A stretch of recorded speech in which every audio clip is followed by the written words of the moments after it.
Guys, तो ये question है लीड कोड का maximum length of repeated subarray है। तो इसमें क्या है, given two integer number num2 return the maximum length of subarray है that appears in both array.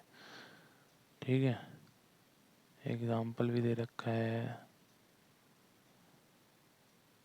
ठीक है, तो इसका सॉल्यूशन देखते हैं। करने से पहले मतलब ये प्रॉब्लम है, स्टैंडर्ड प्रॉब्लम है लॉन्गेस्ट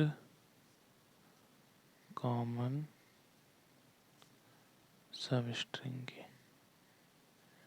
सब स्ट्रिंग मतलब वही कंजिक्यूटिव होता है। एक आपको स्ट्रिंग दी है एक्स और एक दी है वाई, और दोनों के में जो स्ट्रिंग का टोरी हो वो कंजिक्यूटिव होनी चाहिए और दोनों के कॉमन होनी चाहिए। ठीक है, इसका लेंथ मान लो n, इसका लेंथ मान लो m। तो ब्रूट फोर्स सॉल्यूशन में वॉक थ्रू कर दे रहा हूँ, मतलब स्ट्रेट फॉरवर्ड है कि आप एक्स एक्स स्ट्रिंग के सारे सब स्ट्रिंग निकाल लो और उसको वाई में चेक करो। ठीक है, कि वो प्रेजेंट है कि नहीं है, और उसका मैक्सिमम बता दो। Make sense? ठीक है, अब हम इसी को रिकर्सिव सॉल्यूशन लिखेंगे इसका, ब्रूट फोर्स का ही। कि ये तो हम लूप से लिख ही लेंगे, 3 या 4 लूप लग जाएंगे। ठीक है, तो रिकर्सिव देखो कैसे लिखेंगे। पहले तो रिकर्सिव में एग्जॉस्टिव सर्च होना चाहिए तुम्हारा, एग्जॉस्टिव सर्च होना चाहिए कंप्लीट, कि तुम हर कॉम्बिनेशन देख रहे हो। तो इसको ऐसे सोचना है कि ये आई लो, और देखो मैं वो बोल रहा हूँ कि ये डायरेक्ट तो नहीं सोच सकते। तो ऐसे बहुत सारे क्वेश्चन प्रैक्टिस हो गए तब तुम्हें आ जाएगा कि एक आई इंडेक्स है यहाँ पे, एक कोई भी जे इंडेक्स है। ठीक है, तो आई और जे इंडेक्स से हम देखेंगे कि अगर मैं आई पे खड़ा हूँ, जे पे खड़ा हूँ, तो वहाँ से मेरी कॉमन सब स्ट्रिंग कितनी मैच कर रही है। ठीक ठीक है, ये आई और जे रिप्रेजेंट कर रहा है, तो मेरे को ये हर स्ट्रिंग पे, हर इंडेक्स पे खड़े होके देखना है। मतलब इस आई से अगर मैं यहाँ खड़ा हूँ तो मेरे को हर जे पे देखना है, हर हर इंडेक्स पे जाके देखना है कि यहाँ से इस पे, तभी तो मैं सारे केसेस देख रहा हूँ। ठीक है, तो एग्जॉस्टिव सर्च के लिए फंक्शन कैसे लिखेंगे? रिकर्सिव, रिकर्जन मतलब क्या होता है? Function calling to itself. तो हम फंक्शन लिखेंगे कॉलिंग इटसेल्फ। तो एक फंक्शन लेते हैं, पहले उसको एग्जॉस्टिव सर्च की तरह लिखने की कोशिश करते हैं। एफ कॉमा आई जे है, तो एक तो आई जे है, तो तुम एक इक्वेशन ऐसे लिखोगे आई कॉमा जे प्लस वन। तुम फिर से बना देते हैं, तुम ये आई है, ये जे है। ठीक है, तुम आई पे ही खड़े रहे और तुमने जे को एक आगे बढ़ा दिया। ठीक है, कि मैं अब आगे वाली स्ट्रिंग से मैच करना चाहता हूँ इसी आई को। और दूसरा कि तुम आई को आगे बढ़ा दे रहे हो और जे पे खुद खड़े हो, कि तुम आई का आगे बढ़ा रहे हो। और तीसरा कि तुम दोनों को आगे बढ़ा दे रहे हो, आई प्लस वन, जे प्लस वन। अब ये एग्जॉस्टिव सर्च कर देगा, एग्जॉस्टिव सर्च। और सी, ये मैं मान रहा हूँ कि ये जो अभी से एक जिसके लिए नया होगा उसको इंट्यूटिव नहीं रहेगा। ठीक है, बट ये प्रैक्टिस के साथ आएगा, और मैं इसका ट्री बना के मैं तुम्हें समझा भी दूंगा कि क्यों ऐसा हो रहा है। But that is just totally waste, totally waste. क्योंकि ना ये सब चीज़ें जो हैं, मतलब जो ये इंट्यूशन है वो तुम्हारे प्रैक्टिस से बिल्ड होगा। मैं अगर तुम्हें कितना भी ऐसे रटा दूँ, समझा दूँ कि ऐसा क्यों हो रहा है, वो तुम्हें समझ आ जाएगा, बट उस टाइम के लिए होगा। वो लर्निंग तुम्हारे साथ तुम यूज़ नहीं कर पाओगे कहीं और पे भी। तो बेटर वे है कि इसका ट्री खुद बना के देखो। ये ये सॉल्यूशन ना जस्टिफाई अपने दिमाग में खुद से करो, खुद के ग्राइंड से करो, then it will be fruitful. ठीक है, तो अब क्या करना था हमें?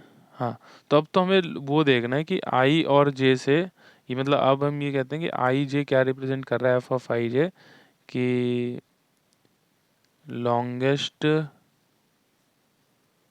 Common substring starting from i and j in x and y. Make sense?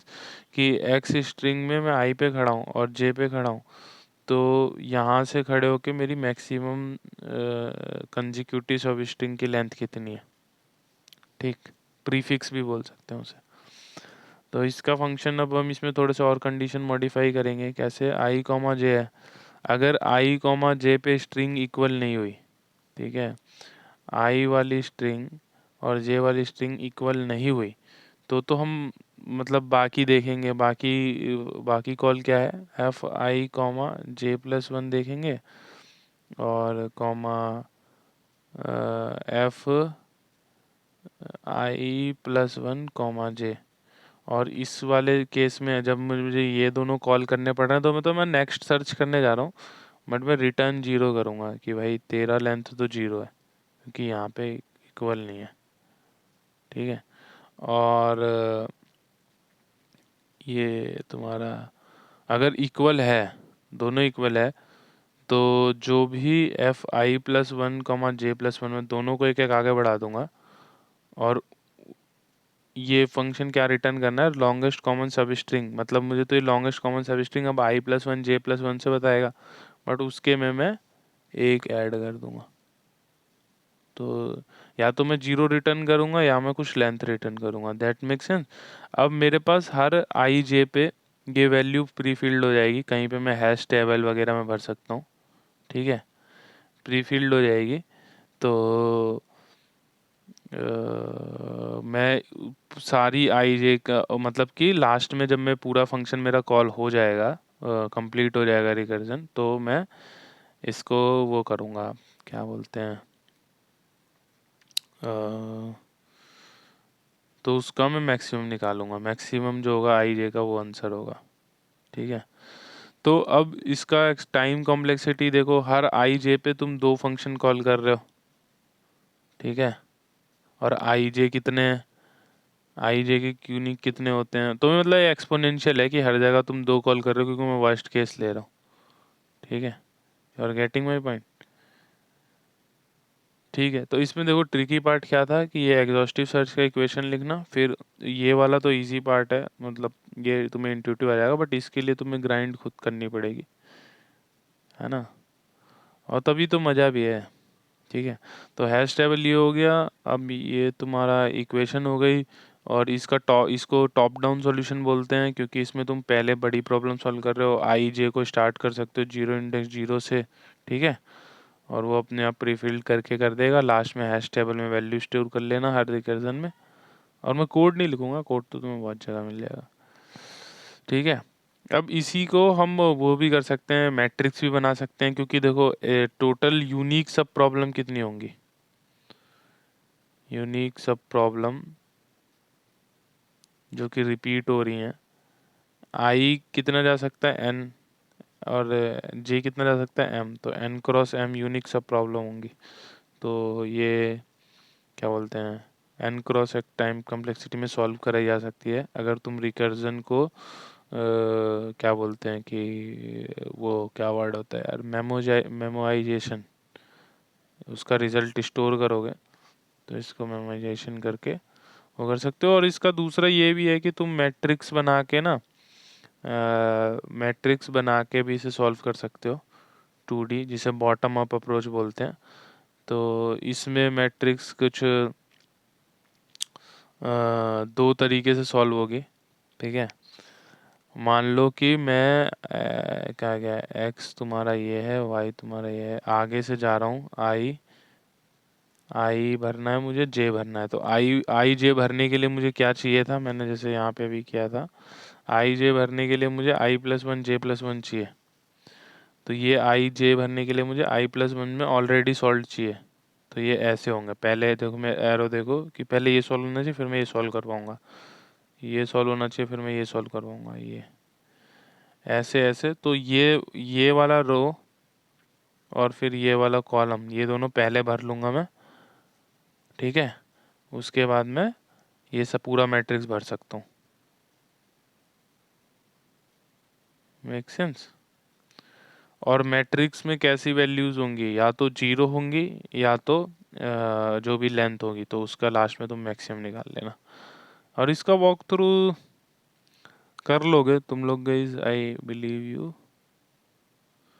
क्योंकि उतना हार्ड नहीं है। जैसे कि ये क्या है, n है, और 1 2 3 ऐसे n है, और ये 1 2 3 ऐसे m है। तो ये n1 बोलेगा कि ये दो बता रहा हूँ कैसे भरोगे। n1 मतलब कि जो लास्ट वाली स्ट्रिंग है वो पहले से मैच हो रही है कि नहीं। अब ये कैरेक्टर इससे मैच हो रहा है कि नहीं, ये कैरेक्टर इससे मैच हो रहा है, इससे मैच हो रहा है कि नहीं, इससे मैच हो रहा है, ये इस वाले रो में भर जाएगा। सिमिलरली वह ये वाला इससे भर जाएगा। ठीक है, तो ये मैट्रिक्स से मतलब कि थोड़ा क्लीन सॉल्यूशन बन जाएगा क्वाड्रेटिक देखने में बॉटम अप में, बट रिकर्जन का अपना एक अलग मजा है। तो इसमें मतलब मेन तुम्हारा मैंने बोला कि ये एग्जॉस्टिव सर्च का रिकर्जन लिखना इज ए ग्रेट थिंग। अच्छा हाँ, रिकर्जन में सबसे बड़ी चीज़ तो मैं तुम्हें बताना भूल ही गया, बेस कंडीशन क्या होगी कि तुम्हारा रिकर्जन रुकेगा कैसे। अब तुम आई जैसे आगे आगे बढ़ते जा रहे हो, ठीक है, आगे आगे बढ़ते जा रहे हो, तो जब तुम एक्स वाई में जब ये लास्ट वाली लाइन पार कर दोगे n कॉमा m, तब तुम्हारा रिकर्जन रुक जाना चाहिए।